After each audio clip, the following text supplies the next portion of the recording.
স্বাধীনতার এত বছর পরেও পূর্ব বর্ধমান জেলার কেতু গ্রামে বেহাল রাস্তাঘাট যাতায়াত ব্যবস্থা। স্বাধীনতার এত বছর পরেও গ্রামের প্রধান রাস্তা পাকা হয়নি, নেই স্থায়ী সেতু। যাতায়াতের জন্য ভরসা করতে হচ্ছে একটি অস্থায়ী সেতুর উপর। বর্ষাকালে পরিস্থিতি আরও ভয়াবহ হয়ে ওঠে। এমনই বেহাল পরিকাঠামোর ছবি পূর্ব বর্ধমান জেলার কেতুগ্রাম 2 ব্লকের সীতাহাটি গ্রাম পঞ্চায়েতের অন্তর্গত উদ্ধারণপুর বিধানপল্লী এলাকায়। আমাদের বিধানপল্লী 2 নম্বর বিধানপল্লীতে সমস্যা, রাস্তাঘাট হয়নি, তৃণমূলের আমলেও হয়নি, কংগ্রেসের আমলেও হয়নি। এখন বিজেপি সরকার নতুন আসছে, দেখি কি হয়, রাস্তাঘাট হবে কি না হবে। আপনি কি চাইছেন? আমরা রাস্তা ব্রিজ দাবি করছি।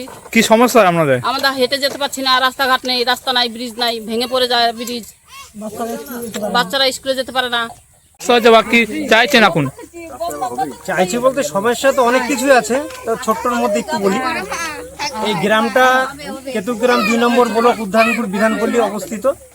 তো এই গ্রামটা দীর্ঘ আজকে 45 বছর যাবত সিপিএম 30 বছর এবং 15 বছর তৃণমূলের অপশাসনে এইখানে কোনো রাস্তাঘাট কোনো কিছু হয়নি। গ্রামের প্রধান রাস্তা বর্তমানে মাটির। প্রধান রাস্তা থেকে বাজারের দিকে যেতে হলে একটি নদী পার হতে হয়। সেই নদীর উপর তৈরি অস্থায়ী সেতুই গ্রামবাসীদের একমাত্র ভরসা, কিন্তু সেই সেতুর অবস্থাও অত্যন্ত বেহাল।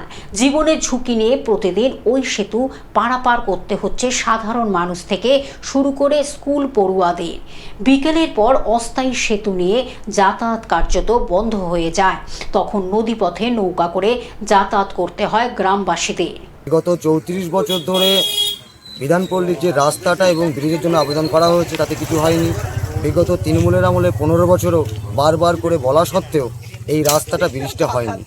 কিন্তু আমরা চাইছি আমাদের বর্তমান সরকার এবং আমাদের এমএলএ এবং ঊর্ধ্বতন কর্তৃপক্ষের কাছে এটা দৃষ্টি আকর্ষণ করার চেষ্টা করছি, যেন অতি সত্বর আমাদের এই কাজটা যদি কমপ্লিট করা হয়, এই এলাকার যে সমস্ত মানুষরা রয়েছে তারা ভীষণভাবে উপকৃত হয়। পূর্ব বর্ধমান কেতুগ্রাম থেকে রাহুল রায়ের রিপোর্ট, গ্লোব নিউজ।